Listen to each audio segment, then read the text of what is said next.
Bueno, agradecer la invitación a participar en este diálogo.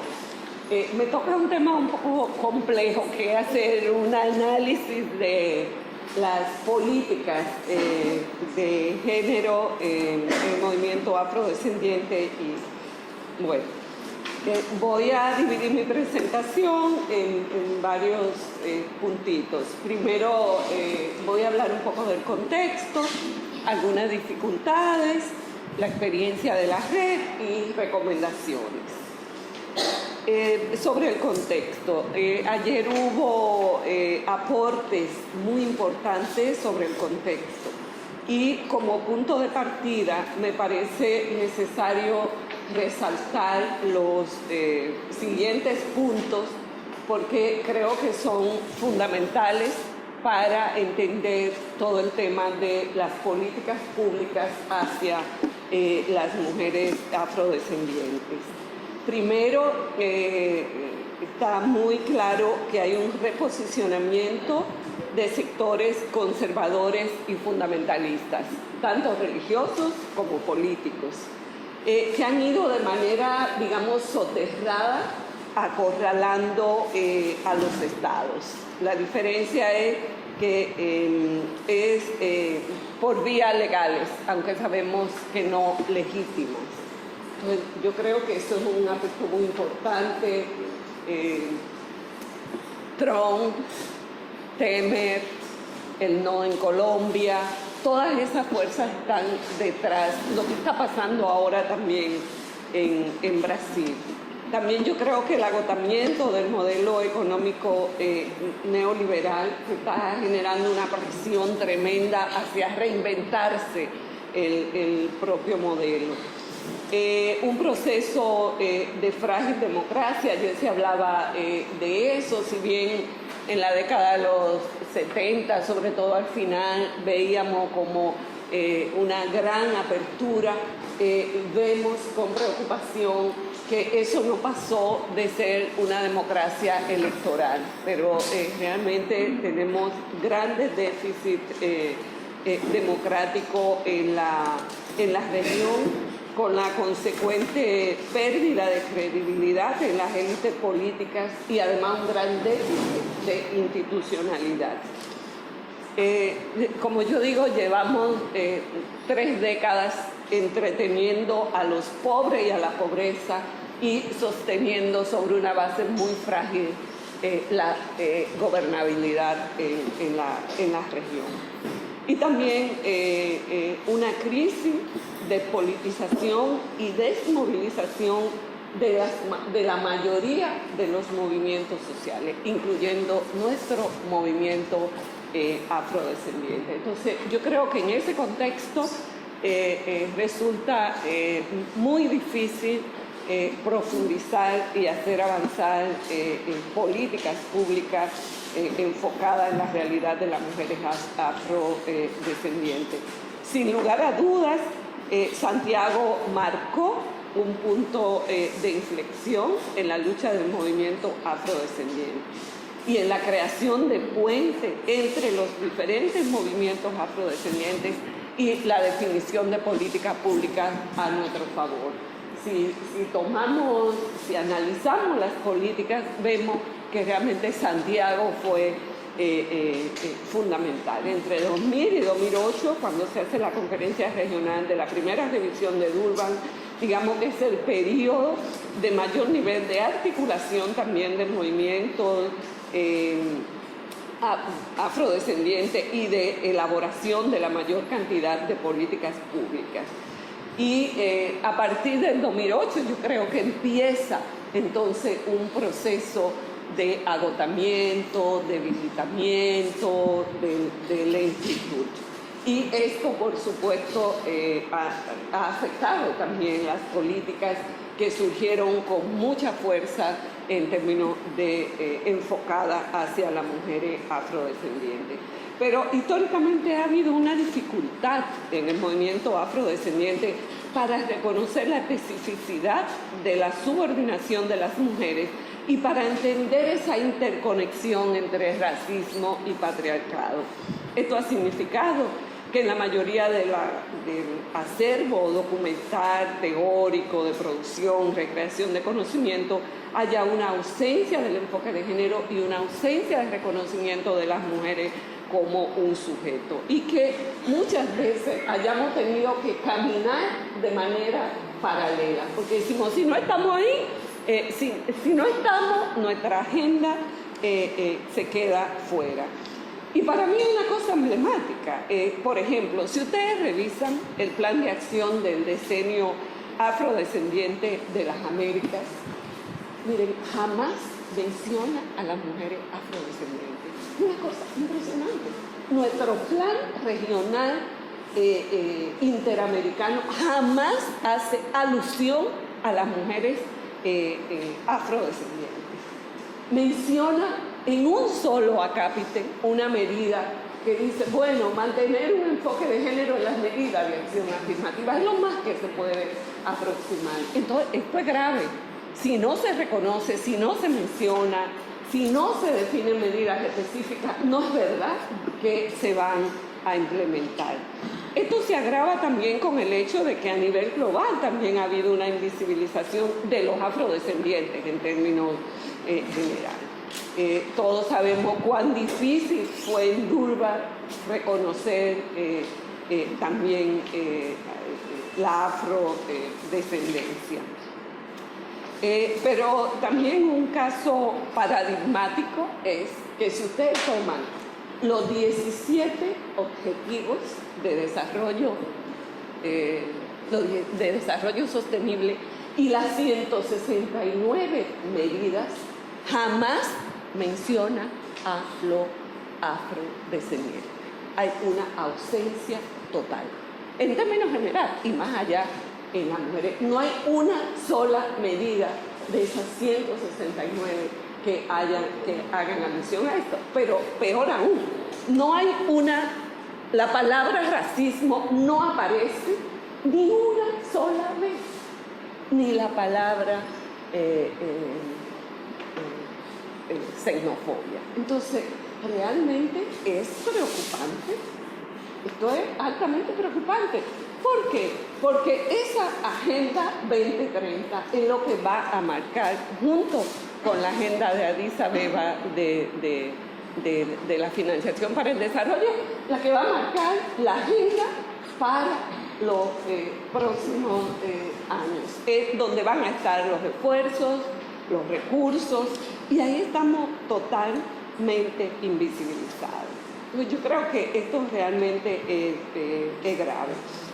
Creo que también las políticas en materia de las mujeres tenemos que verlas a varios niveles. En el nivel global, yo creo que en el nivel global ha habido un punto de partida muy importante, que fue esa recomendación 34 de la CERS, que yo creo que marca un punto muy importante. Y a partir de ahí, yo creo que en términos de políticas públicas ha sido muy importante las recomendaciones de la Comisión de Derechos Humanos del EPU, del Examen Periódico Universal, que en muchos países ha estado haciendo recomendaciones específicas sobre las mujeres afrodescendientes. Entonces yo creo que eso es muy, muy importante, porque son compromisos también vinculantes. A Bolivia le hizo recomendaciones de políticas, al mismo Uruguay, a Colombia. Otro elemento importante también a nivel regional que contiene políticas hacia mujeres afrodescendientes es el consenso de Quito, que habla, por ejemplo, sobre los derechos sexuales y reproductivos de las mujeres afrodescendientes, el consenso de Brasilia, que habla sobre el mercado laboral, empleo productivo, poder de decisión, revalorización de la contribución económica de las mujeres afrodescendientes, en fin, sobre la mortalidad materna, que es un problema serio. Pero me quiero detener en el llamado Consenso de Montevideo, que es una agenda regional de mucha trascendencia para América Latina y el Caribe, y aborda de manera muy específica políticas hacia las mujeres afrodescendientes y también política hacia el racismo. Y eso también complementado con la estrategia de Montevideo recién aprobada, que son instrumentos, yo creo que sumamente importantes. Creo que en el nivel local, bueno, también están las recomendaciones de CEDAW, que creo que también son bien importantes. En el nivel nacional ha habido también mucha dificultad para definir políticas públicas hacia las mujeres afrodescendientes, sostenibles, medibles, evaluables. Más bien han habido actividades y acciones muy sueltas, más que políticas públicas. Aquí es paradigmático, por ejemplo, creo el caso de Uruguay con la creación de la Dirección de Mujeres Afrodependientes. Esa dirección, yo un marco importante de política, pero eso no así en toda la región. Una experiencia que quiero destacar, que creo que única en la región, es como un instrumento político la plataforma política de lideresas afrodescendientes, que es una plataforma política que hace un encaje del decenio y de la Agenda 2030 y define 17 también grandes objetivos y medidas, entonces, y además crea un observatorio para ir midiendo eso. Entonces, les invito a que lo visiten. Y ya finalmente recomendaciones. Lo primero, a las academias.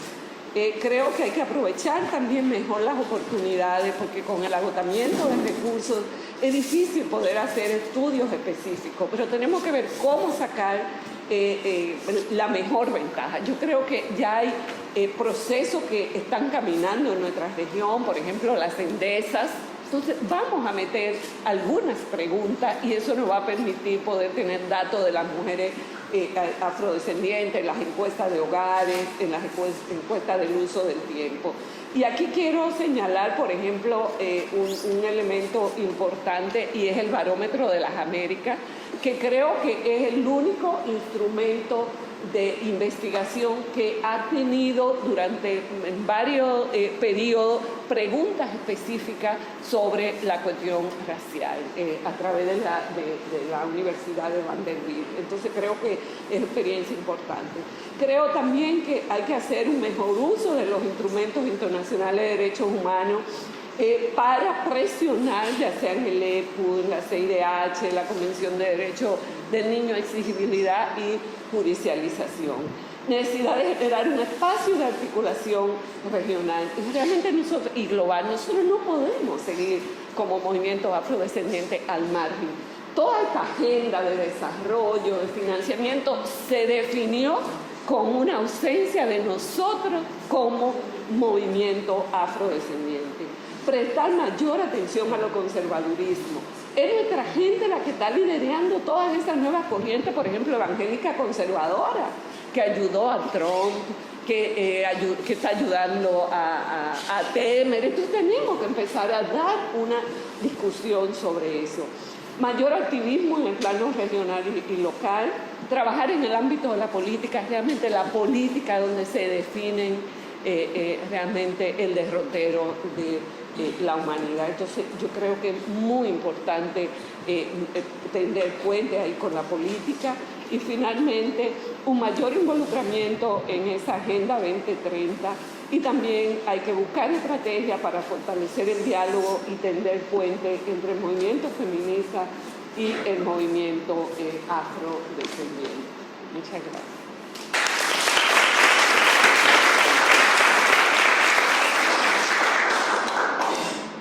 Gracias, Sergia. Y omití decir que Sergia es de la Asociación de Red de Mujeres Afro-Latinoamericanas. Bueno, ahora le doy la palabra a Alexis Almeida, de la Red Afro-Cubanas y Universidad de La Habana. Yo, al igual que lo he hecho todo el mundo, pues agradezco la invitación. Y yo creo que la agradezco doblemente, porque es primera vez que la visito un espacio de este tipo.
no han tenido un tratamiento específico de la variable racial ni de género.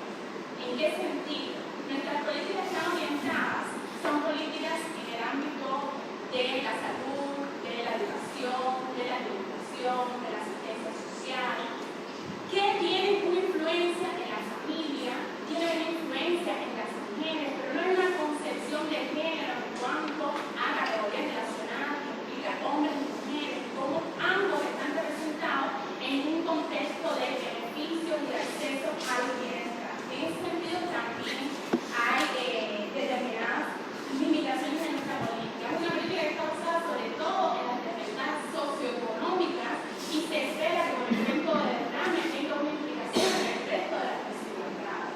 Y ahí, pues entonces, las desigualdades que encontramos hoy dan cuenta de que no han sido suficientes para abordar la compleja realidad económica y social que vive el país. Encontramos, por ejemplo, yo lo he escuchado hablando ayer, que para mí fue muy revelador todo el debate, hay muchos elementos en común en Cuba. El reconocimiento de las brechas raciales en el país viene de la mano de los estudios de pobreza. ¿Por qué? Porque se visibiliza que en esos grupos de mayor vulnerabilidad social la población negra está ampliamente representada.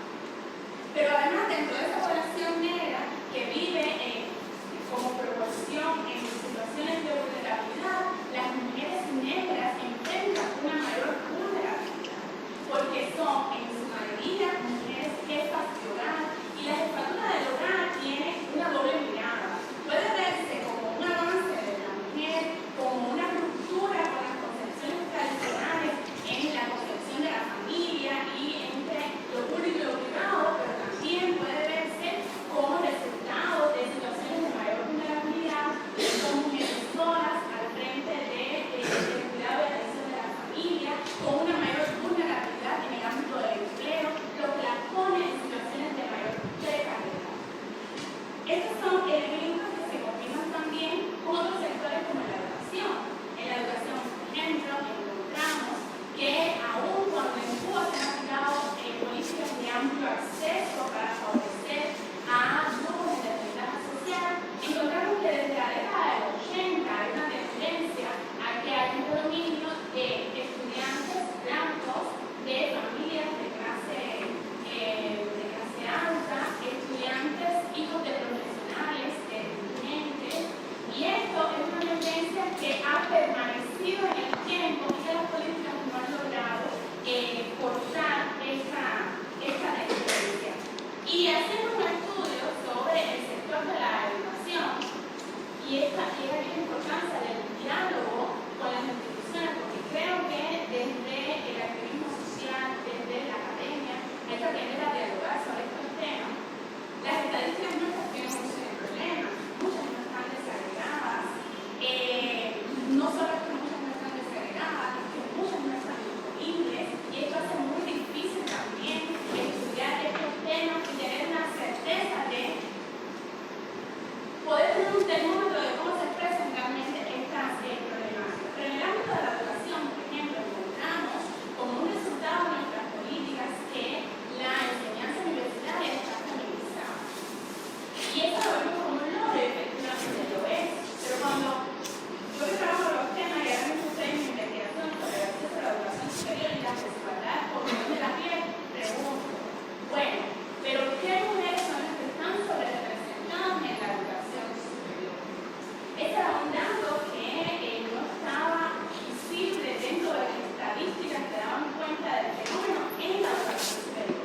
Y cuando en diálogo con las instituciones que tienen que ver con estos asuntos, indago sobre estas cosas, resulta que por supuesto las que están sobrerepresentadas son las mujeres blancas, pero los grupos más afectados no son tampoco las mujeres negras, son los varones negros y mestizos.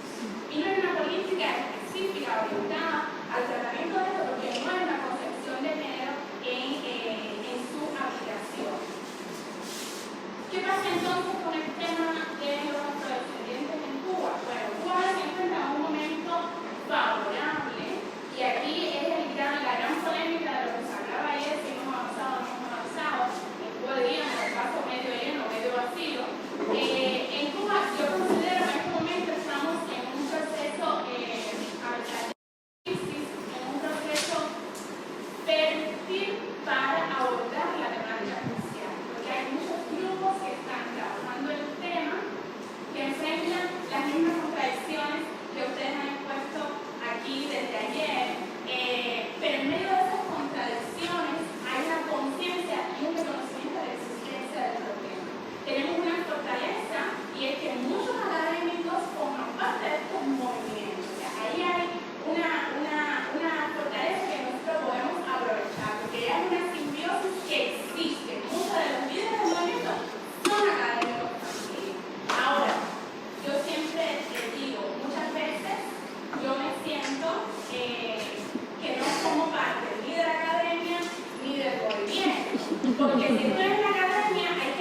que comenzó para la carrera de sociología y ahora es para toda la universidad donde van estudiantes de las diferentes carreras, que ha motivado que muchos de ellos tomen temas de investigación sobre esto.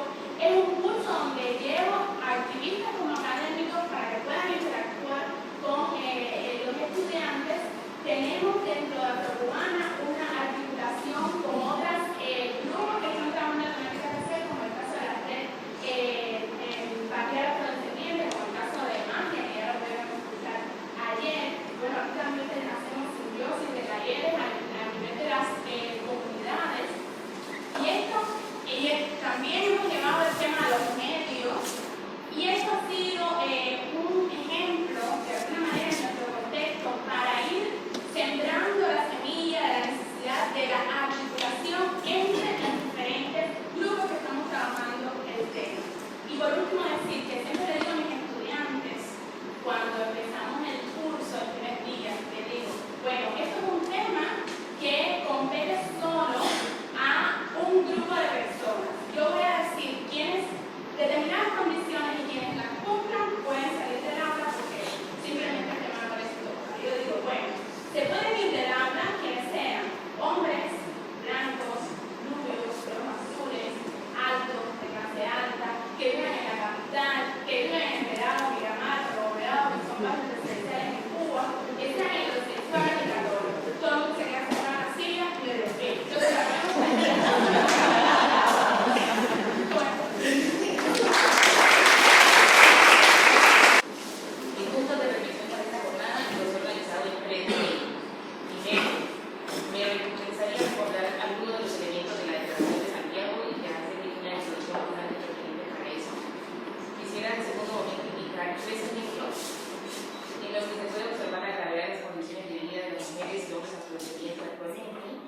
y en este momento me gustaría indicar algunos elementos del feminismo poético colonial que pueden ayudarnos a pensar acciones futuras. En primer momento, me llamó mucho la atención ayer cuando se dijo sistemáticamente en el transcurso de la jornada en casi todas las sesiones que era importante la reflexión de las mujeres y la perspectiva de género en el movimiento. Incluso se argumentó que era hora de mirar movimientos alternativos, como el de las mujeres. Eso puede llevar a singular argumento. Lo mismo sucedió hace 26 años en San Diego. En la declaración de la conferencia aparece la palabra género en 16 ocasiones, articuladas los aspectos que se consideran problemáticos o a las felicitaciones que se hicieron a los gobiernos para superar problemas sociales de larga duración. En el plan de acción que se escribió, se formuló en el punto 52 que se reconoció la necesidad de propiciar un enfoque de género en los programas de acción contra el racismo. Y en el punto 54 se dijo que se reconocía que en el marco de la diversidad cultural, étnica y racial se debería hacer un esfuerzo para transformar los estereotipos que perpetúan esta situación. Esas negociaciones de reconocimiento fueron importantes para subrayar la magnitud del problema. Sin embargo, necesitan materializarse en acciones de mayor envergadura. Me pregunto cuáles han sido las estrategias de seguimiento de sus compromisos. Y hoy hemos tenido varios ejemplos para reflexionar sobre cuán perdurables son esos estereotipos. Tuvimos el caso de las imágenes al principio y algunas alusiones cuando se hace referencia a la vestimenta de las mujeres, cuando decimos los turbantes y cosas de esas. En la sección de conclusión de la declaración de Santiago hay 4 puntos que yo creo que sería importante que retomaran. En el punto 141 se dijo: instamos a los estados a incorporar la perspectiva de género en todos los programas de acción contra el racismo. En el punto 142 se dijo: instamos a los estados a que incorporen a las mujeres a los procesos de adopción de decisiones a todos los niveles del esfuerzo para erradicar el racismo. Y en el 143 se instó a los estados a que otorguen prioridad a la promoción y protección del disfrute pleno por hombres y mujeres en condiciones de igualdad de todos los derechos humanos y libertades fundamentales. Se terminó esa declaración diciendo que se afirmaba la necesidad de garantizar el derecho de mujeres afrodescendientes e indígenas a recursos productivos en igualdad de condiciones. Considero que esas declaraciones fueron significativas en la vida de las nuevas generaciones afrodescendientes y sin duda, mi generación, por ejemplo, fue beneficiada con múltiples oportunidades de acceso a educación en Perú. Sin embargo, se puede observar que esas acciones no transformaron significativamente la política de las relaciones de género. Y ya varias presentaciones han apuntado a eso, y lo dijo Diana, lo dijo Juliet, y se ha hecho sistemáticamente. Eso se puede observar en múltiples aspectos. Para mencionar mencionar dos. En Colombia se puede observar las acciones de restitución de tierras que afectan negativamente a las mujeres negras que no han logrado ser propietarias. No logran ser víctimas porque simplemente no pueden reclamar legalmente el derecho a la tierra en el departamento de Chocó, en el Valle, Estado por la Ley. Es una perversa intersección entre racismo, sexismo, clasismo y ruralidad. Otro ejemplo es que muchos miembros del movimiento, en su última manifestación organizativa, tienen prácticas condenablemente machistas, misogínicas, homofóbicas, lesbofóbicas y transfóbicas. Y las reuniones de los estudiantes de los colectivos afrodescendientes en Cali, en Bogotá, en Barranquilla, presentan ejemplos bastante tristes sobre eso. Hace 16 años se inició el Estado, pero parece que hemos hecho poco para cerciorar los derechos de los sean incorporadas, propuestas, realizadas y ejecutadas. Aunque hay grandes avances, yo creo que la magnitud de las declaraciones debieron desembocar en mayores transformación. Esta reunión es una oportunidad extraordinaria para hacer ese ejercicio de revisión y de reformulación de los postulados si es necesario. En un segundo momento, quisiera apoyar mis reflexiones sobre las condiciones actuales de mujeres afrodescendientes con tres investigaciones que estoy realizando en el Centro de Estudios Afrodiaspóricos INCAI. No podemos perder nuestro análisis, de lo sucedido después de Santiago, que nos están matando. Nos están matando en Colombia, en Brasil, en Estados Unidos, en Perú, en Argentina, en Chile, en Nigeria, en Mozambique, en toda la diáspora africana. Y de múltiples maneras. No es un secreto que los territorios de mayoría de población afrodescendiente se han configurado en geografías de muerte, como argumenta Jaime Alves de Brasil. Y el cuerpo de las mujeres negras, como primer territorio, también es objeto de múltiples ultrajes. En la investigación titulada Mujeres, VIH, Salud y Pobreza en el Pacífico Colombiano, constatamos las múltiples vulnerabilidades de mujeres afrocolombianas en parejas estables, en centros poblados. Concluimos que estas mujeres tienen el 130% mayor de probabilidad de adquirir VIH en Guardo, Timbiquí, Salamona, Ismina y Quito. Son diagnosticadas tarde porque no son consideradas mujeres en riesgo. Muchas de estas mujeres no solo viven con VIH, sino que viven en contextos de extrema pobreza, han sido desterradas por el conflicto armado y viven en zonas en las que se explota agua con mercurio. Estas mujeres se toman el agua contaminada con mercurio. Entonces, estas mujeres y sus familias están condenadas a la muerte. A pesar de ese panorama, las mujeres sobreviven gracias a lo que dice Janet Valencia, una denominada solidaridad subterránea. Estas mujeres han consolidado una red regional en todo el Pacífico que integra casas secretas de paso para apoyarse. Las mujeres que salen desde la zona rural de Salamona encuentran apoyo, o en Popayán, o en Quibdó, en algún punto, secretamente para qué, porque se han dado cuenta que las cosas de sus trabajos una vez son revelados entre nosotros. En este punto, puedo observar también que en Santiago se dijo en el punto 58 que le íbamos a prestar bastante atención a la manera en que se obstaculizaba el acceso a medidas, a medicina, asistencia médica a estas mujeres que viven con VIH. También se le pidió a la OPS que promoviera acciones de reconocimiento de esa intersección entre raza, género y riesgo en todo el campo de la salud. Una situación similar se observa en Bogotá. En el proyecto titulado Bogotá, Políticas del Perdón y el Retorno, estamos haciendo seguimiento a la respuesta del Estado a la masacre de Bogotá. Enviamos más de 140 hechos de petición a las instituciones del Estado preguntando 14 años después de la masacre qué habían hecho para responder a la comunidad. Hoy, 14 años después, las 119 víctimas no se pueden reconocer por nombre dónde fueron enterradas y los proyectiles de los cuerpos de las mujeres aún están allí sin ser atendidos. A pesar de ese panorama, las mujeres anclan su resistencia a lo que ellas llaman las políticas de la espiritualidad para mantener la comunidad unida y demandar acciones del gobierno y sobrevivir a pesar de ello. Un tercer ejemplo deviene de un libro que publicaremos prontamente que se llama Demando de Libertad. En este libro, un grupo de mujeres afrodescendientes de Colombia, Venezuela, Cuba y la República Dominicana evidenciamos que existe una narrativa de género que no está pendiente de ser incorporada en el discurso de las diferentes manifestaciones del movimiento afrodescendiente. En este libro presentamos historias de mujeres que en el siglo XVII fueron a las cortes a demandar su libertad. En momentos en los que se decía que las mujeres afrodescendientes, africanas, negras, no eran humanos o no podían leer, logramos constatar mujeres que lograron su libertad en las cortes. Esos tres libros, o estos últimos ejemplos, narran la historia de la configuración. Eso está conectado con un aspecto importante. Los últimos tres libros que dan cuenta de la configuración del pensamiento afrodiaspórico de Colombia no analizan con rigurosidad este proceso en perspectiva de una argumentación general,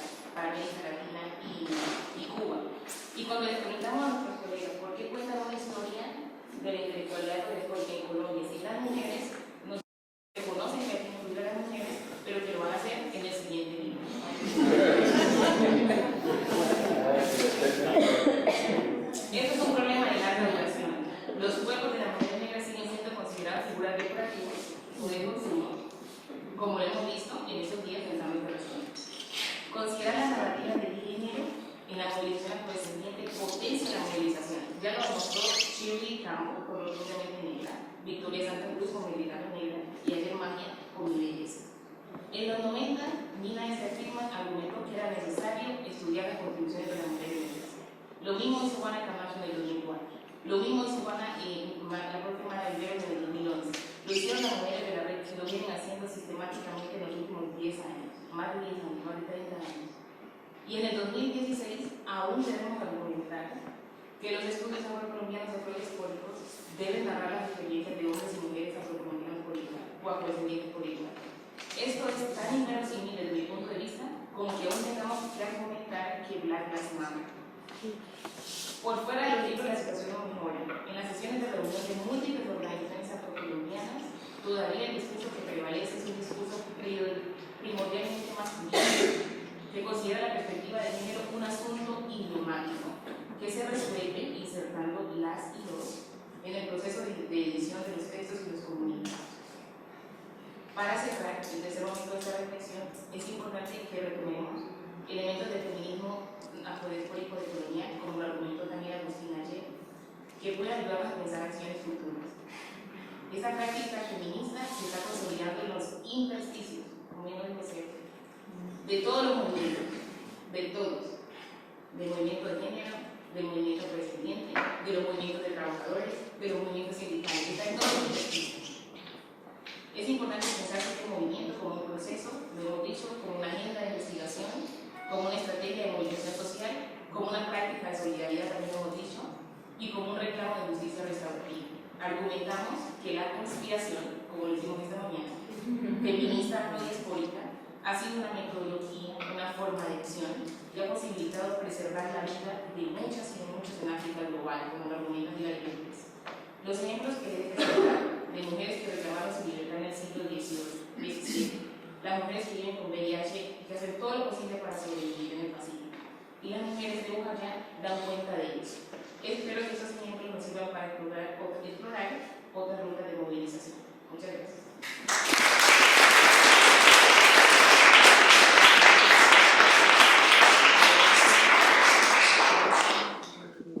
Muchas gracias, Aurora.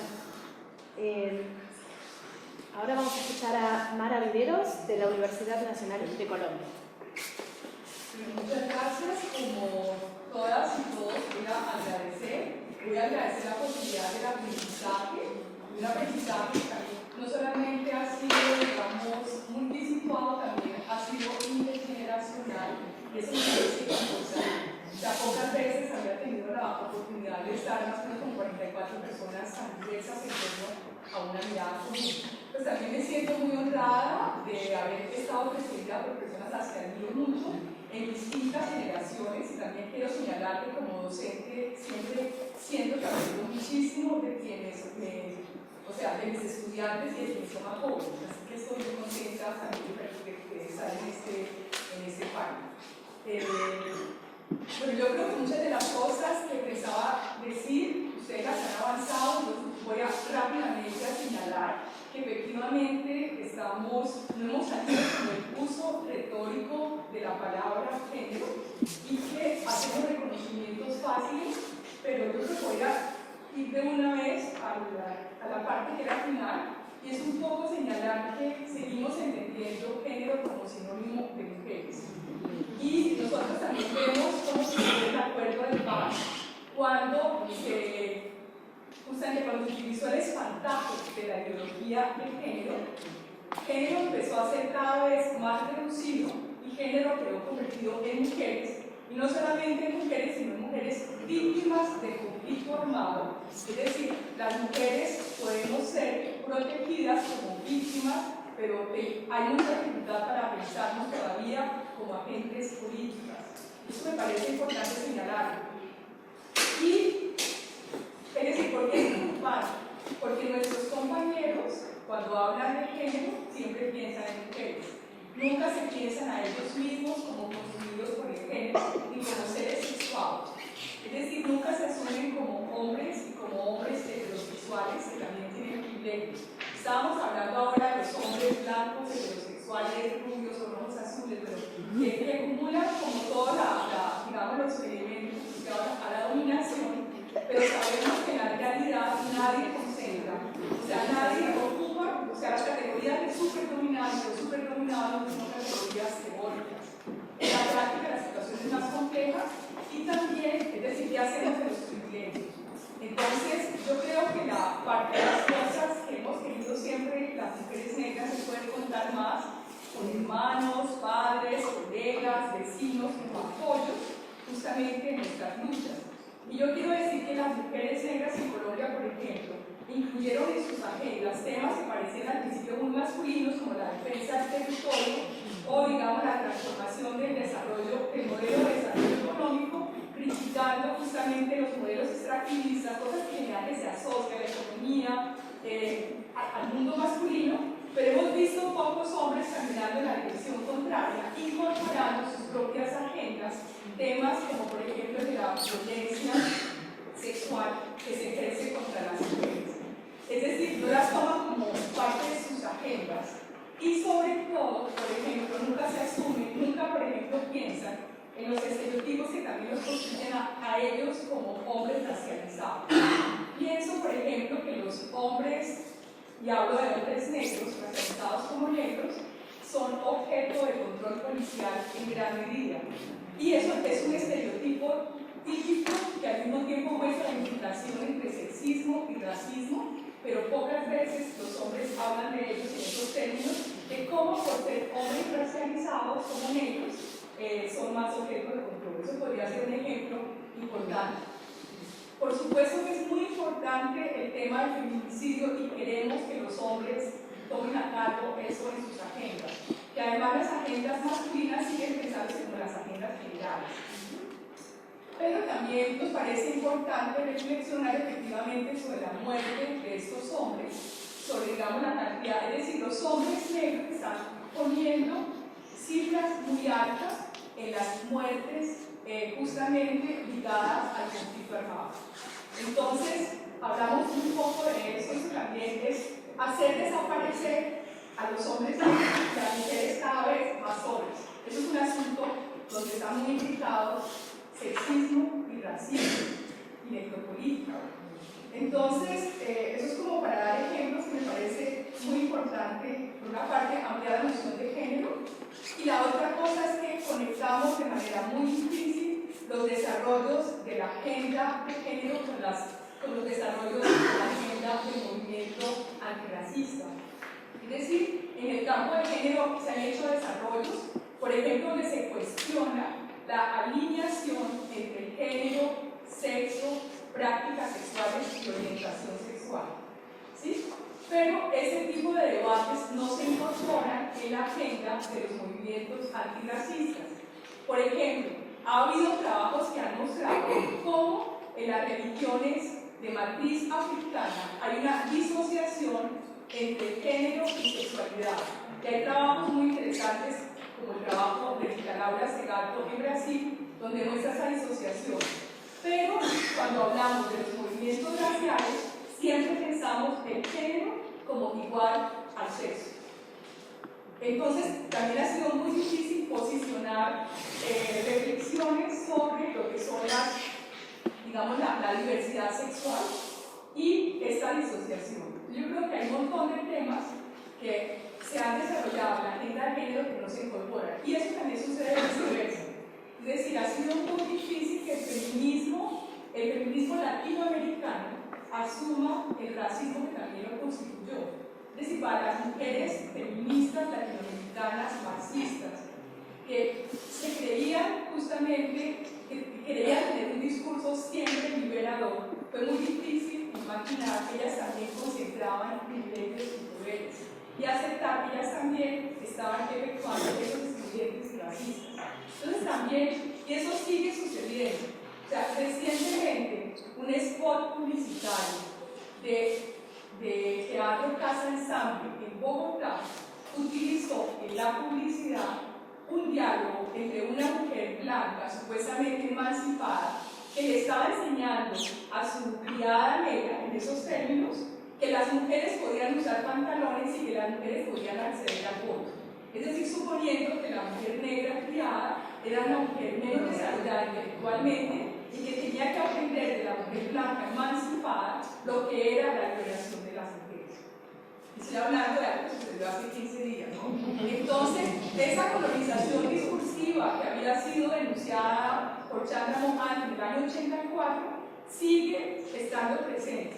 Y cuando se hacen acciones dentro de los movimientos de género a favor de las mujeres negras, siempre se piensa que son acciones de alguna manera excluyentes, que se está tratando de armar una política negra que no incluye a las mujeres blanco-mestizas.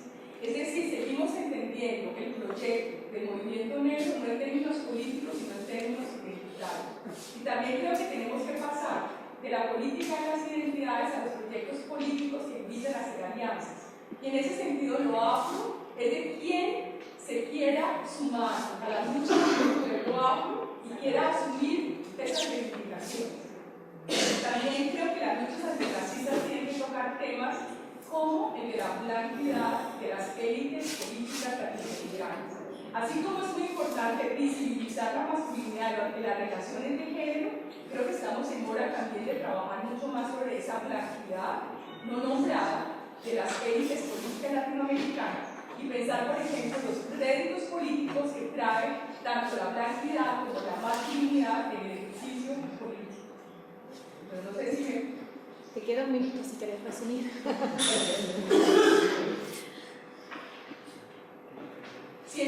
Terminaría con eso, con la importancia de entenderlo afro de una forma plural que permita reunir reivindicaciones comunes sin ignorar nuestras diferencias internas de género, orientación sexual, generación, experiencia rural, urbana, discapacidad, capacidad.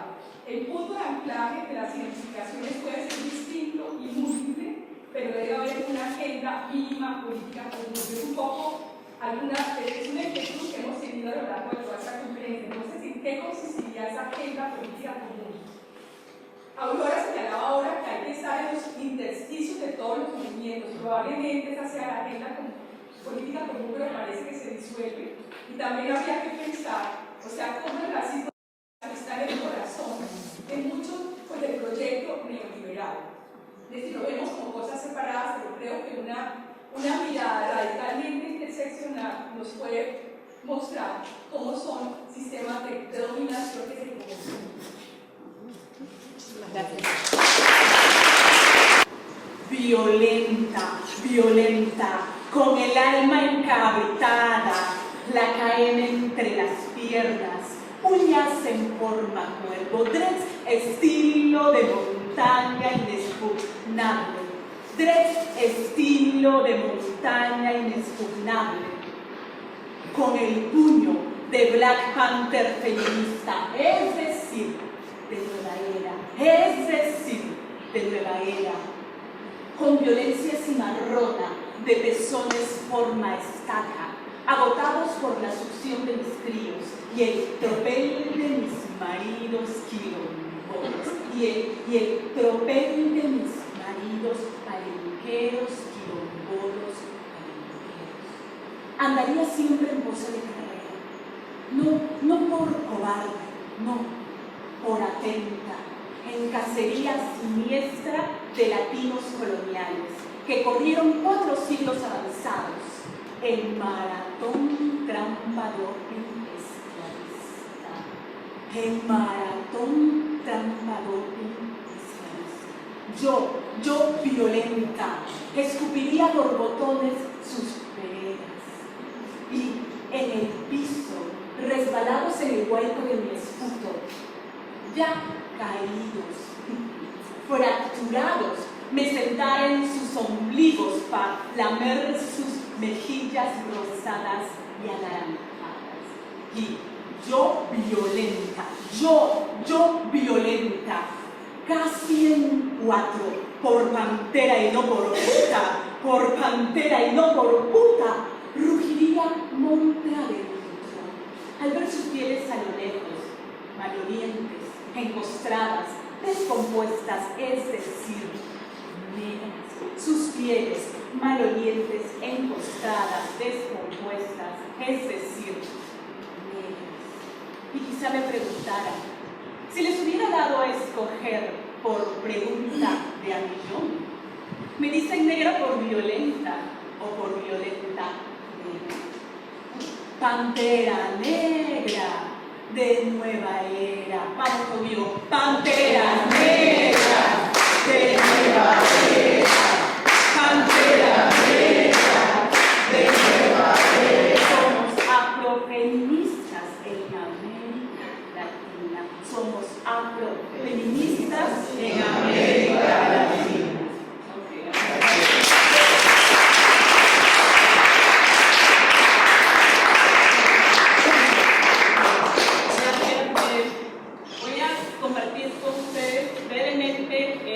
Algunos alcances de algunas acciones que pueden quizá dar algunas rutas para la investigación académica.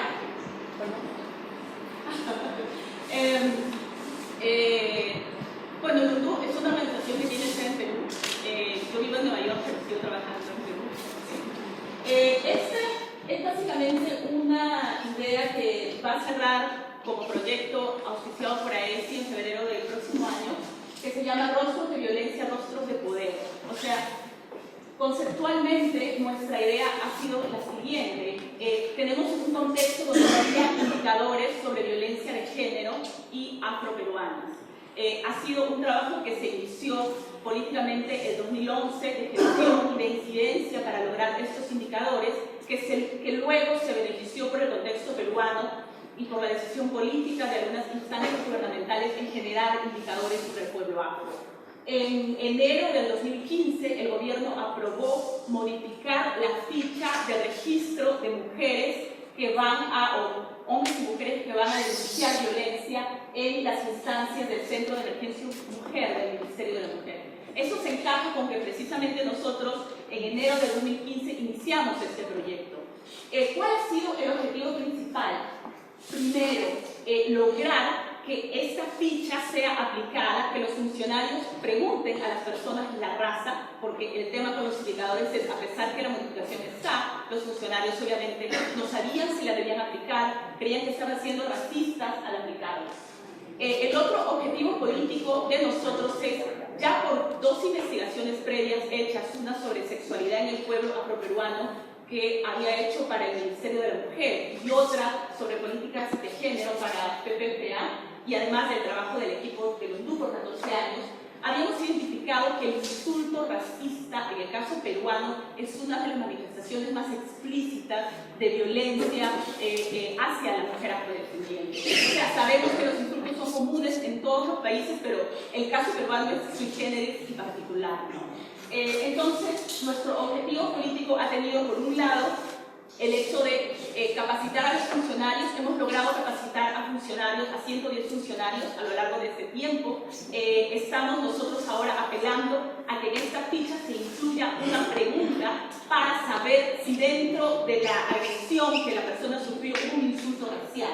Y esto se relaciona con una propuesta de modificación del Código Penal para colocar más pena a la categoría de injuria y difamación, para que cuando esta injuria sea racista, sea más agravada. Entonces, según los diagnósticos previos, habíamos identificado que las mujeres afroperuanas señalan que en su relación de pareja suelen ser insultadas, básicamente en relaciones con gente no afro. Es una cosa que ya había sido diagnosticada en los anteriores estudios de la inclusión.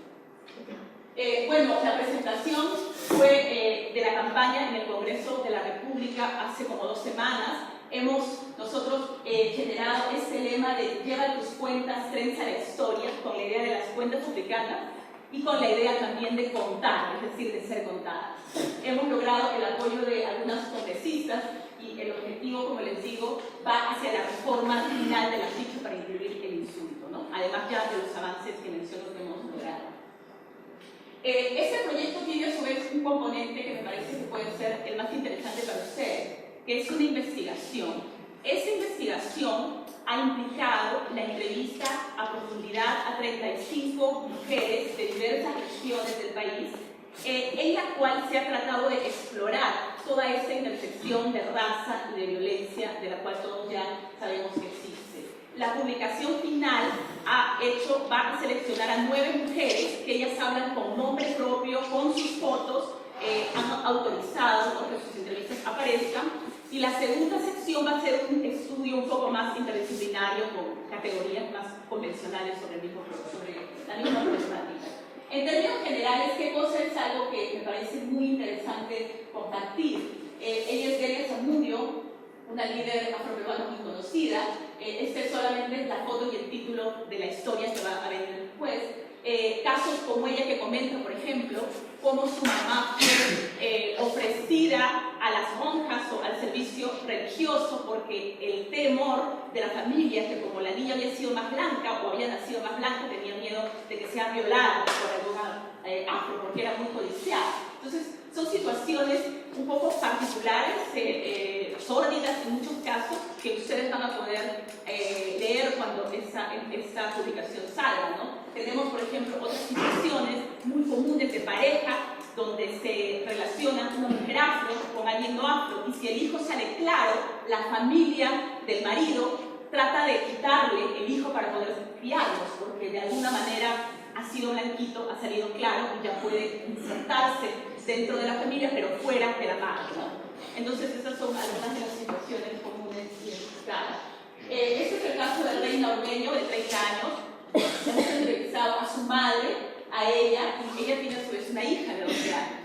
Es interesante ver en el caso de esta historia esta transmisión intergeneracional de la violencia, ¿no? Una cosa que mencionaba ayer, que hemos identificado, es cómo las mujeres adultas mayores, particularmente entre 60 a 90 años, ellas, no han ido a la escuela, pero cuando eran niñas se dedicaban a atender a sus abuelos, a darle comida a sus abuelos, porque sus padres trabajaban en el campo. Ese es el momento donde ellas han recibido mayor información sobre la memoria esclavista, sobre las cosas que pasaban. Y hasta el día de hoy, cuando yo he realizado las entrevistas, las mujeres se desbordan en llantos solo de recordar las historias que recibieron de sus abuelos. Y a esto se suma que hasta el año 1955 y después hasta la reforma agraria en el Perú, particularmente en esta zona, mucha de la gente era castigada en los túneles, en las catacumbas de la Hacienda San José. ¿Por qué? Porque nadie podía circular luego de las 6 de la tarde porque había un toque de queda. Así era como funcionaba la hacienda, de donde soy yo y de donde es toda mi familia, ¿no? Entonces, no estamos hablando de algo que solo pasó hace 155 años. Ha habido una revictimización de ese proceso a partir de poder estar viviendo elementos muy fuertes de castigo físico, ¿no? Otra cosa importante es el castigo. Muchas de las mujeres de más de 50 años señalan que tanto ellas y más sus hermanos hombres han sido castigados por sus padres en castigos que rememoraban castigos de la época de la juventud. Ser colgados y ser latigados, echarles agua con sal, por ejemplo, sentarlos en piedras calientes, ¿no? Esas son situaciones muy vívidas que hasta ahora hombres que pueden tener 50, 60 o 70 años las cuentan, y que José Luciano, un libro publicado por CD, también recogió hace algunos años. Solamente para cerrar, otro elemento que me parece importante mencionar, han habido algunos casos de abortos forzados que se han identificado, a partir del cual las familias han forzado a abortar a las niñas, a las adolescentes, por no tener un hijo negro o un hijo afrodescendiente, ¿no? En situaciones bastante desgarradoras y violentas, las cuales yo he recogido a partir de testimonios de gente alrededor de estas personas, pero no he llegado a profundizar debido a que el estudio está orientado por otros temas, ¿no? Entonces, eso es importante. Y para finalizar, creo que uno de los principales puntos centrales es que el bullying racista y sexista es la primera y la más grave forma de afectación a las niñas afrodescendientes. ¿Por qué? Porque no es lo mismo ser un niño afro que la niña. Es decir, el tema del sexismo, de la vulneración y de aquella capacidad o sensación que tiene el otro en avasallar a una niña en tanto mujer es una cosa de las más fuertes y de las más recurrentes en todos los testimonios. Entonces, bueno, eso es todo. Solo pasa algunas fotos de los proyectos que estamos haciendo. Atrás un ratito. Atrás. La otra parte que ya no voy a compartir hoy, nosotros estamos trabajando mucho con nuevas tecnología interactiva. Atrás. Ya, este es el censo virtual afroperuano, algo que usuarios pueden entrar online, tratando de promover que la gente se registre. Avanza. Hay una categoría de género donde hay 14 preguntas donde la gente puede llenar en función de diversos temas. Es algo interactivo y la idea es que va creciendo en función de los afrodescendientes que van llenando esto. Y bueno, estas son algunas fotos, pasa a la última, de un museo interactivo de la memoria afro que plantea explorar la historia no contada afrolatina con hologramas, con arduinos y con tecnología interactiva, ¿no? Que es un poco a donde vamos ahora, ¿no? Tratando de utilizar estas nuevas tecnologías para tener nuevos lenguajes y generar esta sensibilidad en el otro o involucramiento. Y esa es una foto de una última performance en Nueva York en mayo, ¿no? Que es parte de esa exploración. Gracias.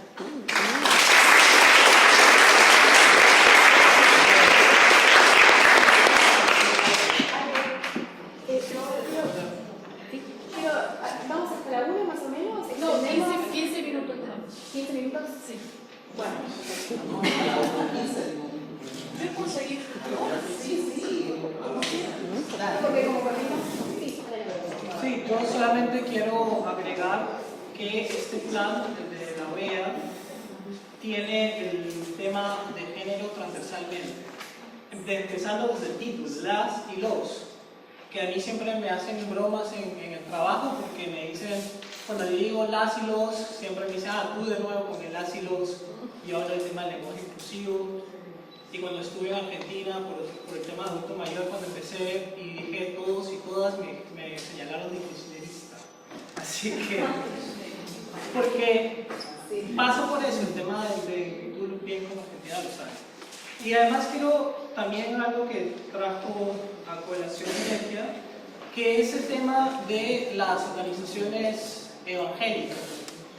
Se están organizando, están entrando a las estructuras de organismos internacionales a incidir. En el punto 3 de transversalización había detalladamente un grupo de, por ejemplo, mujeres, jóvenes, personas LGTB, y eso le costó el puesto a un funcionario diplomático de Panamá. Hicieron el lobby para sacarlo y por eso se habla de grupos tradicionales en situación de vulnerabilidad. Porque el tema LGTB todavía sigue siendo muy difícil de tocar dentro de la organización y también obviamente por temas culturales. Sabemos bien que los países del Caribe anglosajón tienen sus issues con ese tema y aparte también los países como Guatemala, Paraguay, donde el Opus Dei tiene una presencia muy fuerte.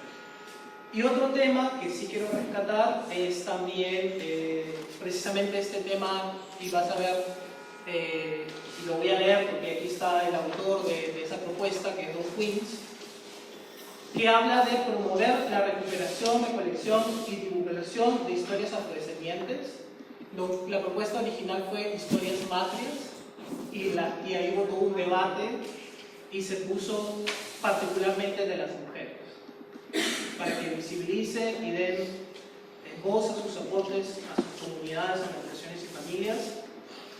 Otro tema, y aprovechando la intervención de Mónica, es incluir el enfoque afrodescendiente en la agenda del mecanismo de seguimiento a la Convención de Belén do Pará, y también que los estados incluyan el enfoque afrodescendiente en los informes que hacen al mecanismo de seguimiento de la Convención de Belén do Pará.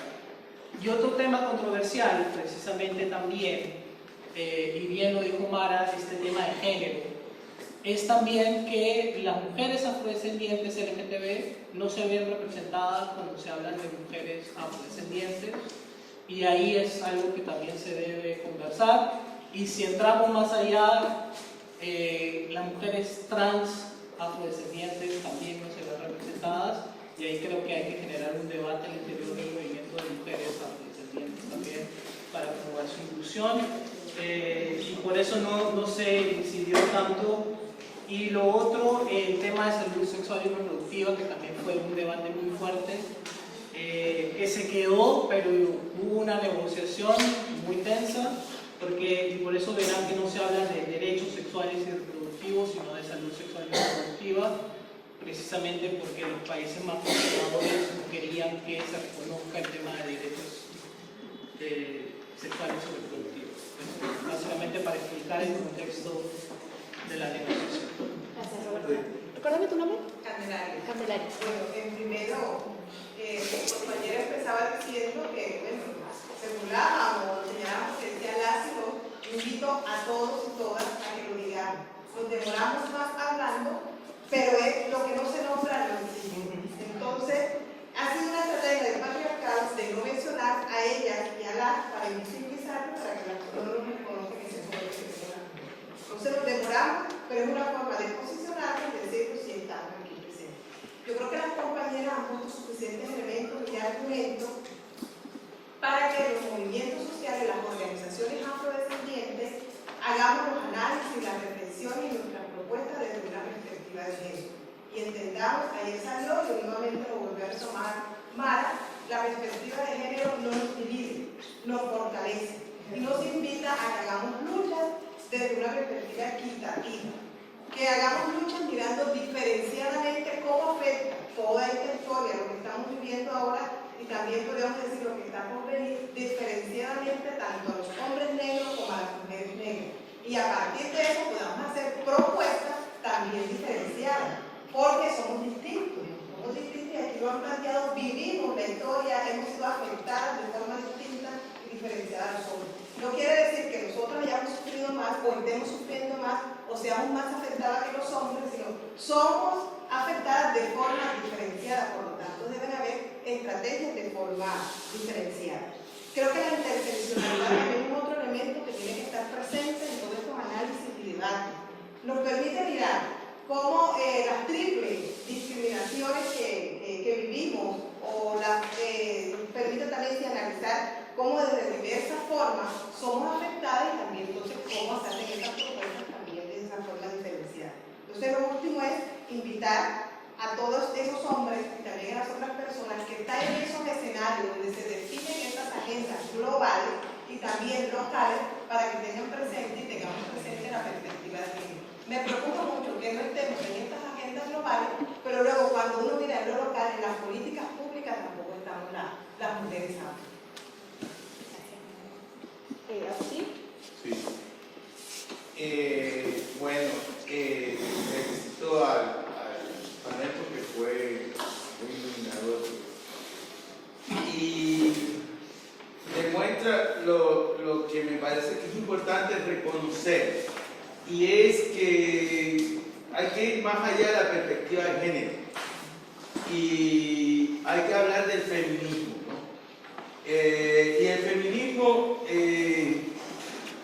definido no como simplemente un atributo de mujeres haciendo reclamos de inclusión, etcétera, como el feminismo liberal y neoliberal, que fue derrotado en los Estados Unidos ahora con la derrota de Hillary Clinton, sino el feminismo decolonial, donde el feminismo negro es históricamente protagonista. Ese planteamiento de la triple opresión lo estaban haciendo en el siglo XIX, y en el libro Afro-Cubana se demuestra eso, ¿no? En el libro editado por María Mattiato y Daisy Rubiera. El feminismo como una manera de hacer política que tiene implicaciones políticas tales como las que se plantearon en el panel. O sea, cuando Mara Viveros habla de la necesidad de que la violencia contra las mujeres sea una prioridad en la agenda política afrodescendiente y por ende en la agenda de investigación que estamos diseñando aquí colectivamente, estamos hablando de darle un giro a la mirada en términos políticos y en términos intelectuales. Eso implica una teoría del poder distinto. Ayer hablamos de una manera superficial al final de la teoría del poder. Cuando Aurora habla de que el feminismo decolonial está en los intersticios de todos los movimientos, estamos hablando de una teoría plural del poder. O sea, desde todas las mediaciones del poder, en términos raciales, de clase, de género, de sexualidad, que incluye los LGBTI y los trans, ¿no? O sea, porque ya también eso está cuestionando el feminismo tradicional que hablaba simplemente de mujer, hay que hablar también de sexualidad, de toda la diversidad sexual. Y de hecho todo esto está en la agenda de Durban, muchas de estas cosas en la interpretación más avanzada de la agenda de Durban y de Santiago. Entonces, esto tiene implicaciones mayores en definir las agendas de los movimientos, los planes de acción y los planes de investigación. Y bueno, de esto podemos hablar muchísimo, o debemos hablar muchísimo más, lo debemos centrar aquí como una de las prioridades colectivas. Lo otro que quería decir es el tema de la violencia.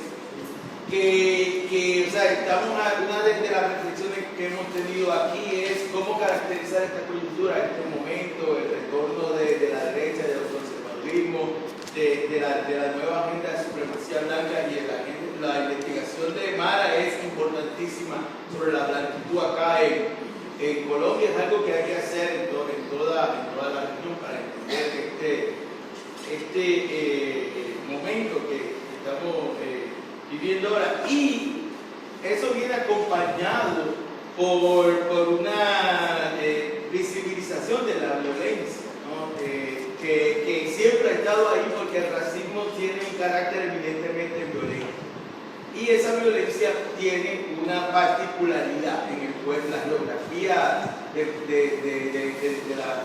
cuerpo femenino, como decía Aurora, y eso afianza una necropolítica, una política de la muerte, que Colombia es el lugar quizás donde más se ve eso en toda la región. Entonces me parece aquí que tenemos que hacer una reflexión sobre la fundamentalidad de la violencia en este momento. Y el otro punto que trae la compañera Yulexis, y que lo trajo Diana ayer, es en términos de las políticas públicas.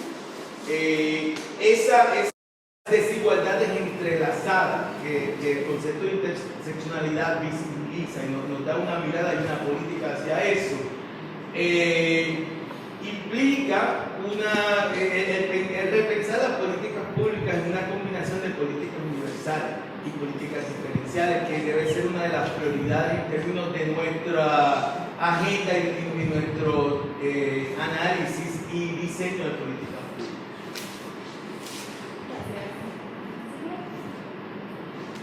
Muchas gracias. El panel me parece súper interesante. Solamente quiero decirles que de las organizaciones que intervinieron en el segundo relevamiento, el 25% son organizaciones de mujeres. Pero el 50% del total tiene como presidenta a una mujer. Es decir, no solamente organizaciones de mujeres que luchan contra sexismo, racismo, etc., sino organizaciones en general de población afrodescendiente. Son además las que tienen la mayor cantidad de escuelas de liderazgo. Lamentablemente, no hay organizaciones independientes que se dediquen solamente a niños. Los niños están contemplados en las organizaciones de mujeres, que además cuidan a los niños para que otras mujeres puedan ir a trabajar. Es decir, seguimos regalando nuestro trabajo de cuidado. El cuidado no tiene precio, no tiene valor, etc. De modo que no solo los familiares, sino que tenemos que seguir luchando para agregarlo e incorporarlo a las cuentas nacionales. Eso es.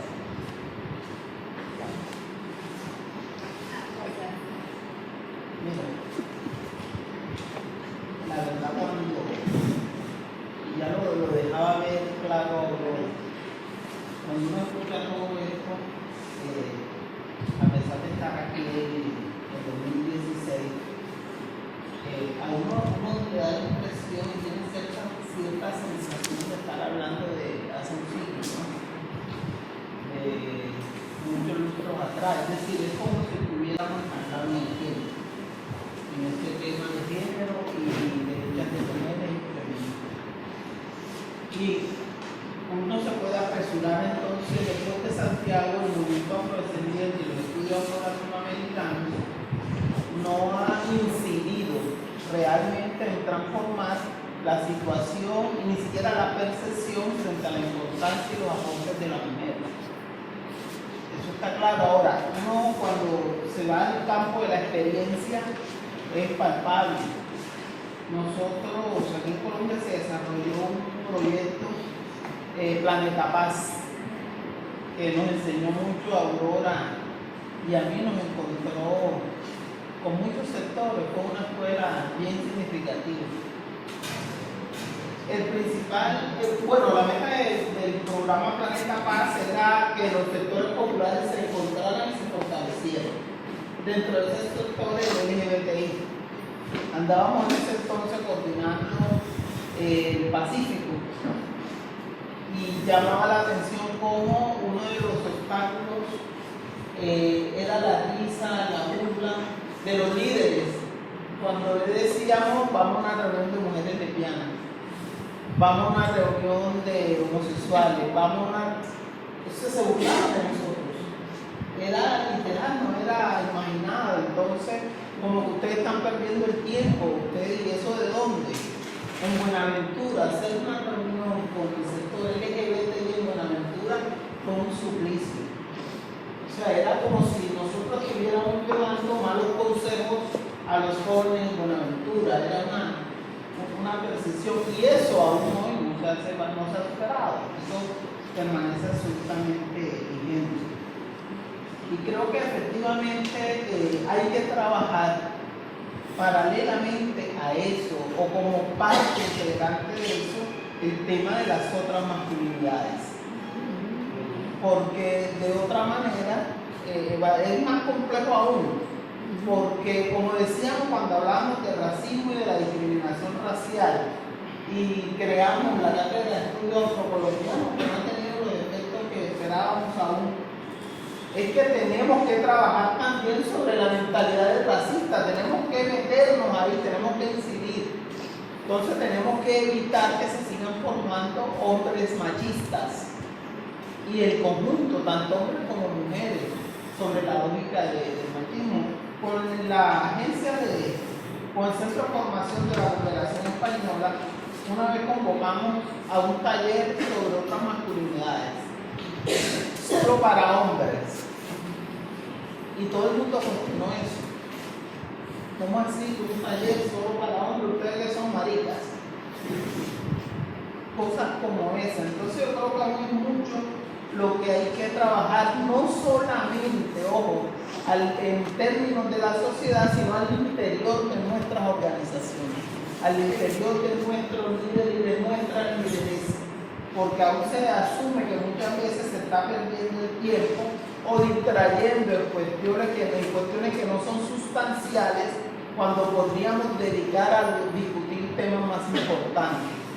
Esa es una de las afirmaciones. Y lo otro son las dimensiones de las situaciones. Recientemente hubo un escándalo,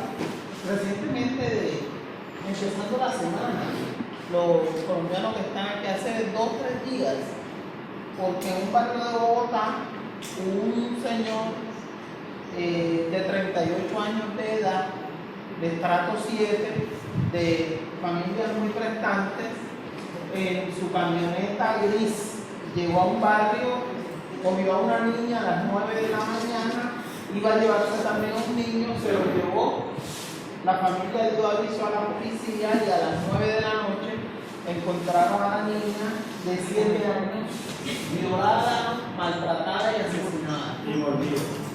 Con todo, mordida, todo un traje, una salvajada, y ella tuvo una familia muy prestante. Lo consiguieron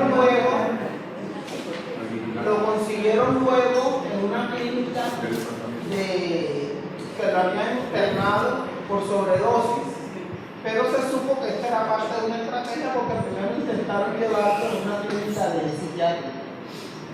No lo aceptaron en la clínica psiquiátrica, estaban haciendo el montaje, es una cosa que pero la cuestión, traigo esta colación porque han dicho de todo, pero se trata de una niña indígena, además, de una niña indígena. Entonces, solamente ayer que la iban a enterrar, fue que dijeron que apareció en un noticiero la postura indígena, dijeron o lo castigan o vamos a pedir que sea traído para ser juzgado al tenor de nuestra legislación.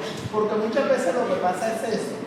Le pasa que hay acusaciones y hoy afortunadamente el feminicidio no ha visto como eso. Es llamado así porque antes simplemente eran víctimas. Simplemente víctimas. Una víctima más de este conflicto atroz y aterrador. Pero la estrategia de utilizar el cuerpo de la mujer como mecanismo para amedrentar es absolutamente clara en los diferentes actores armados, sin que se salve uno. Pastor, tenemos una lista bastante larga, así que les pido que traten de resumir. Sí, gracias. Lo primero que quiero es destacar la importancia del panel de presentar a participantes extraordinarios.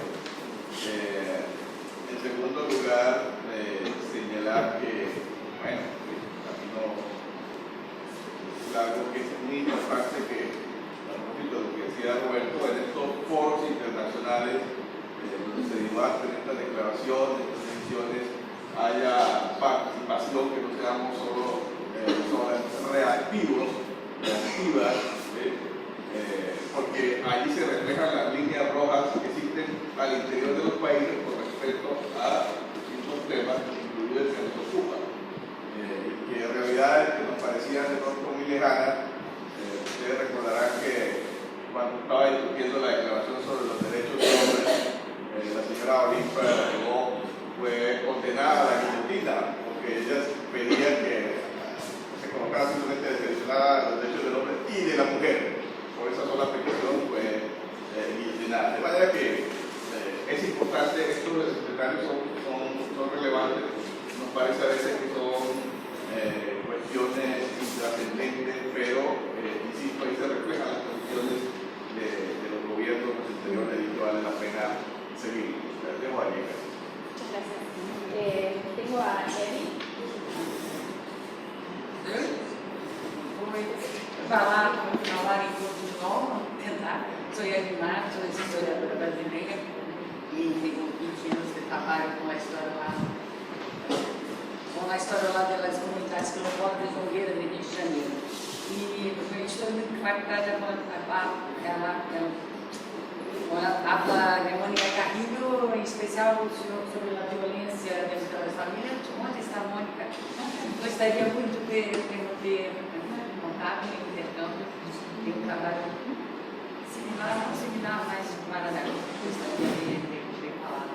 Em segundo lugar, gostaria de marcar que senti falta de ter uma representante do movimento feminista brasileiro negro interseccional, um movimento interessante no Brasil, e eu penso que seria importante para a reflexão.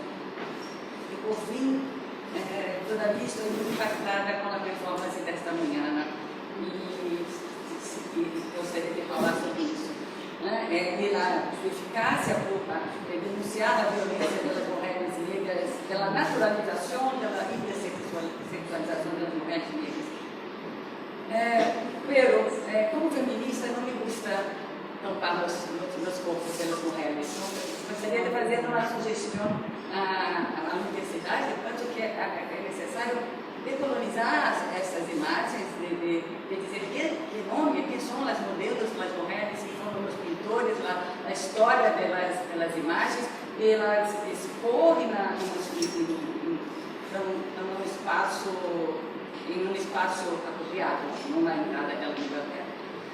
Essa é uma sugestão, mas me ha tocado pessoalmente a performance e esta contradição para mim entre a denúncia da intersexualização e a solução ser tampar os corpos. Perdão pela ineficiência com a língua.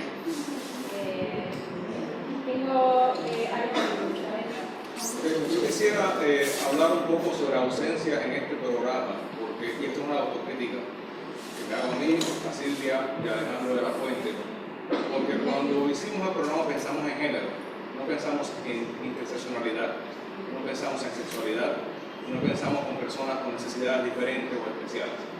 Yo estoy convencido que Roberto tiene que haberse dado cuenta de eso. Y me parece que es una ausencia esencial. Es decir, estamos hablando de binarios. Es lo que estamos hablando de binarios. Y no estamos hablando de la complejidad de diferentes experiencias de victimización y de experiencias que son profundamente complejas.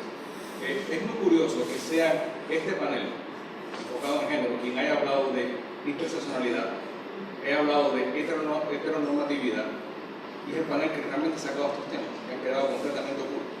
Es decir, ¿cómo no pensamos en estas cosas? Ahora, cuando hablamos de LGTB, olvidamos la Q. La ETBG básicamente sigue el binario macho-hembra y no se sale de esto. Y la otra cosa es el tema de personas con necesidades diferentes y especiales, que al menos en el lugar donde vivo se considera esencial. La reflexión sobre nuestro privilegio de estar básicamente enteros o ser considerados personas que no tienen necesidades más allá del cuerpo que nos ha tocado. Yo creo que eso es una autocrítica que me hago y pensemos esto para la agenda futura. Estos temas tienen que estar. Gracias. Julex. Yo quería solo hacer una invitación y una precisión. La teoría del género,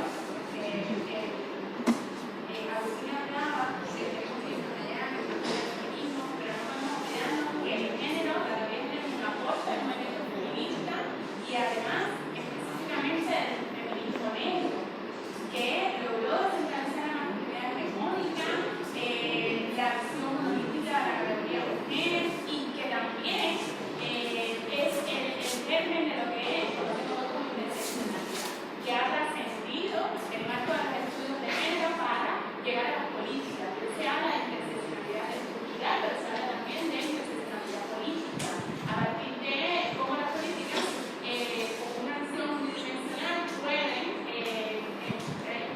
minimizar determinadas desigualdades y a su vez generar efectos perniciosos en otro tipo de situaciones, porque las desigualdades son mutuamente condicionantes y ese elemento no lo podemos olvidar. Lo segundo es indicar en esta necesidad que tenemos desde Cuba de desarrollar acciones que nos permitan pues articularnos no solo hacia el interior, sino también con lo que está pasando en la región. Nosotros tenemos en la Universidad de La Habana un evento internacional que es denomina Mujeres en el siglo XXI. Tiene un nombre que ya está, digamos, retrasado en el tiempo, pero cambiarlo nos cuesta un trámite burocrático que no queremos pasar, así que nos disculpan que todavía nos digamos Mujeres en el siglo XXI. Y ahí tenemos, dentro de las temáticas que aborda el evento, tenemos uno que es sobre el género trans y etnia. Y a mí me gustaría muchísimo que de este espacio pues salieran personas que quisieran llevar sus aportes, sus experiencias a este evento. Yo tengo aquí los plegables y después quienes quieran pues se los doy. Y para Cuba sería un gran aporte. Y para el activismo en la academia cubana todavía más. El 6 de marzo. ¿El cuándo? Bueno, el 6 de marzo. Yo quiero hacer tres indicaciones. La primera es que siento que hay muchas iniciativas que siguen construyendo investigaciones, pero es muy importante, alguien decía ayer, de la construcción del pensamiento propio. Es necesario que nosotros profundicemos sobre su propia realidad, porque a veces cuando hacemos análisis a la luz de otras cosas que han hecho, tergiversamos la propia realidad nuestra. Cuando nosotros iniciamos el proceso de análisis del tema de la tierra, y estoy hablando de la propiedad de la tierra para las mujeres, lo primero que hicimos fue conocer cuál era la dinámica de la tierra, cómo la gente no está satisfecha y usaba el territorio.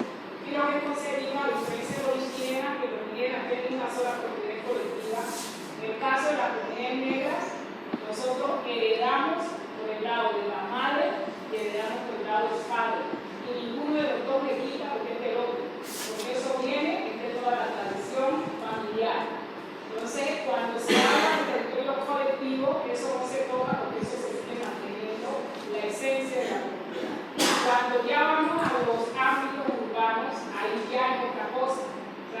se habla de ese tema de la propiedad no hay que generalizar, hay que saber de qué pasos estamos hablando, donde la mujer tiene que buscar también ser propietaria de lo que es de ella. Y hay que hacer un análisis importante, y hay que tener mucho cuidado porque si nosotros lo hacemos, comenzamos desde el enfoque del feminismo, como se trató en Francia, en Inglaterra, en ese momento ni siquiera las mujeres negras no tenían escuela, porque éramos las que les servían para blanca y ellas trazaron su ideología de género y nos incluyeron a nosotros. Entonces allí toca concluir también desde nosotras mismas lo que consideramos nosotros como mujeres negras que se entiende por feminismo.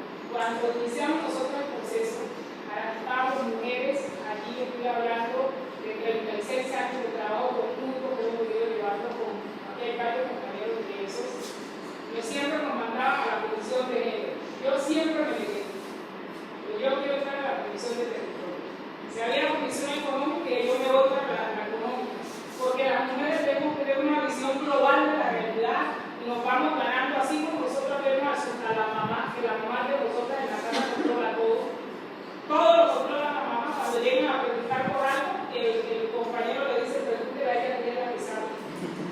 Entonces, cuando nosotras comencemos a entender el poder que tenemos de hacer un análisis global e integral de la realidad, nosotras, sin pelear con el que tenemos al lado, sino ubicándole su rol y el papel a cada uno, vamos avanzando. Y eso es lo que nosotros hemos hecho. Por eso, a mí nunca, con el respeto de las que hay aquí, me ha gustado estar en los movimientos feministas en Colombia. Porque a nosotras, los míos, nos toca construir desde su integralidad de la visión integral de poder que tenemos nosotros su espacio para buscar el espacio de la mujer. Entonces, como en esas tres cosas, construcción de pensamiento propio, porque la realidad no está muy poco, la conocen, muy poco la investiga. Segundo, el tema del género, hay que verlo a la luz de lo que nosotros conseguimos como género, el papel de la mujer y el tema de la propiedad del territorio. Muchas gracias. Tengo a Tiana y a Romero y después yo. ¿Y yo? Ah, está Romero. Antes de Romero estaba. Bueno, se ha pedido la palabra antes, pero puedo decir. Bueno, empezamos así y después cerramos. Tres cositas. Lo primero es que yo creo que es importante ver a todas esas declaraciones y programas de acción, planes de acción, de una perspectiva política e histórica. Si aparece los y las en cualquier declaración, es por la lucha de personas, es por batallas, y si entrevistas cualquier persona que estuvo en Durban, las mujeres, especialmente de organizaciones feministas, lo que vas a encontrar son batallas que no son completamente ganadas. Ha habido por muchos años, por el interior de los movimientos, cualquier divisiones de trabajo en términos de género. Entonces los hombres se encargan de la exposición en los eventos y las mujeres de la redacción de los documentos. Entonces si hablas con ellas, dicen que eso no fue una batalla ganada. Eso simplemente fue una cosa que ellas aprovecharon de ese papel de género para inserir las cosas que les importaba de la experiencia diferenciada de las mujeres. Entonces no es una sorpresa que el movimiento como tal no ha asumido eso como los otros puntos que se encuentran en esos documentos. Lo segundo es que tenemos que contextualizar esa cuestión de transversalización y por qué se usa esta palabra en las instituciones internacionales.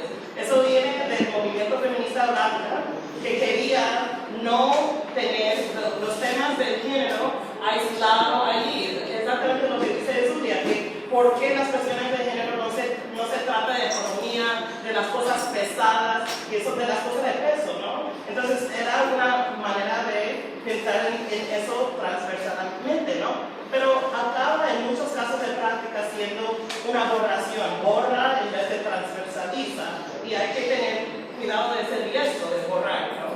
Y tercero, yo creo que para mí me inspira mucho el trabajo de los jóvenes afrodescendientes en los países que conozco más, que es Colombia y Brasil, porque están en la batalla actual de la política práctica, en la práctica de política, trabajando en esos temas de las tensiones, del patriarcado, de las cuestiones de sexualidad muy fuertemente, y lo que está saliendo de mucha de esa movilización son movimientos que son profundamente interseccionales, y tenemos que realmente ver inspiración en esas generaciones.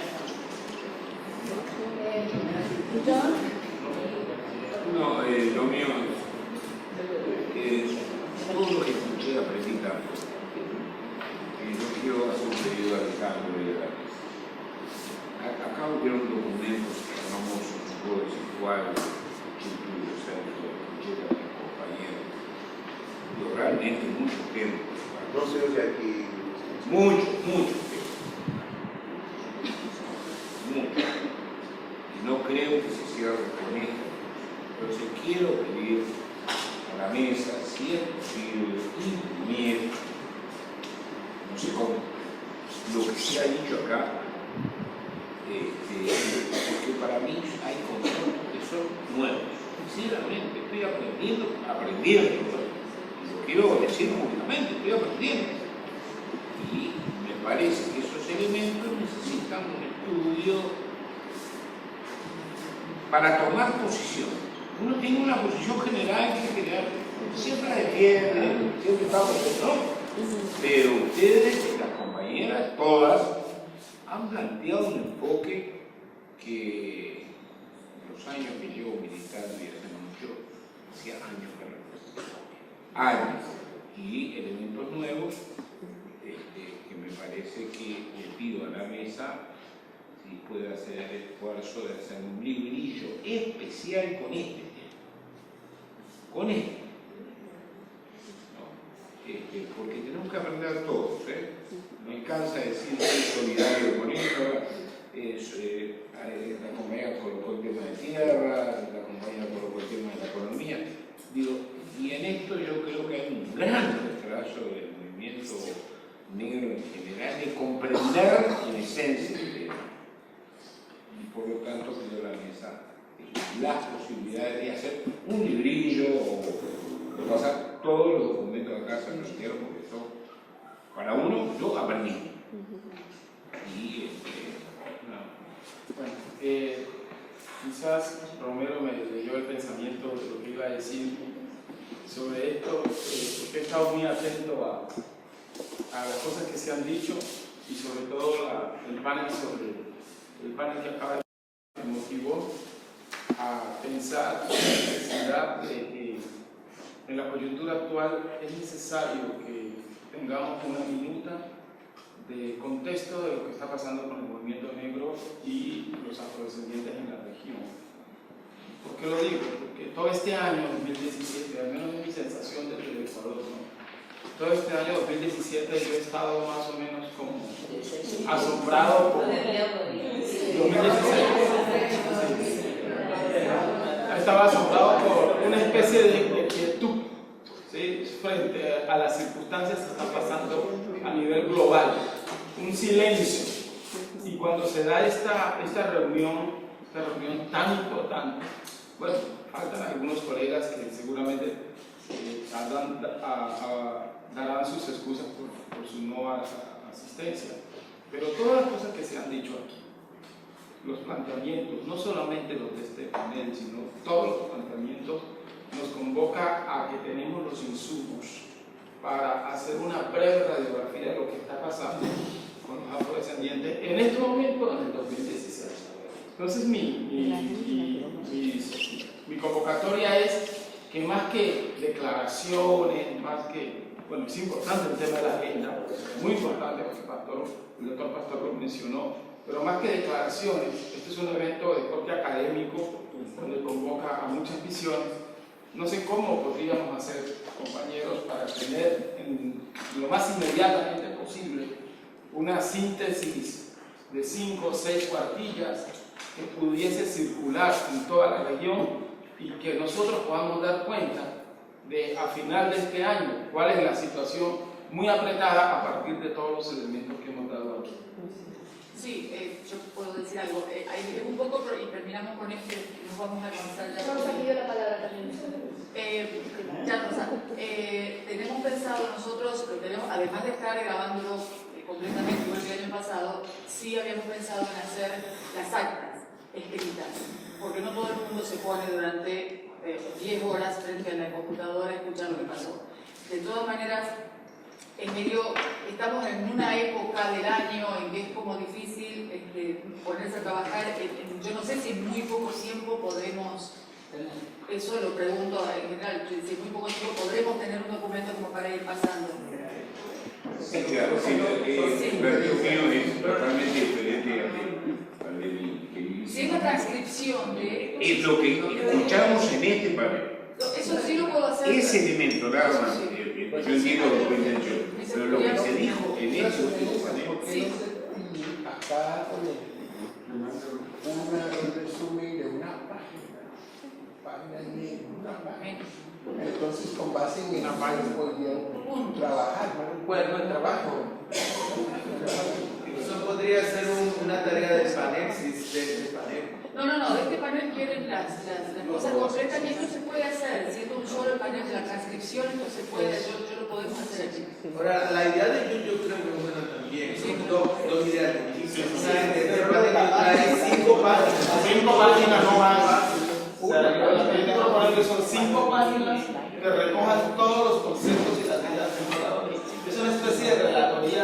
Sí, de todas maneras hoy ya está previsto, esta no lo digo al principio, por eso vamos a tratar de apurar un poquito para terminar a las 5 y para quienes quieran quedar su rato antes de las 7, que es el horario de la cena, vamos a tratar de reunir un poco y hablar un poco sobre los tópicos, las cuestiones que se han repetido, lo que más ha interesado y también en pro de una agenda futura en lo posible. Sabemos que no es fácil hacerlo.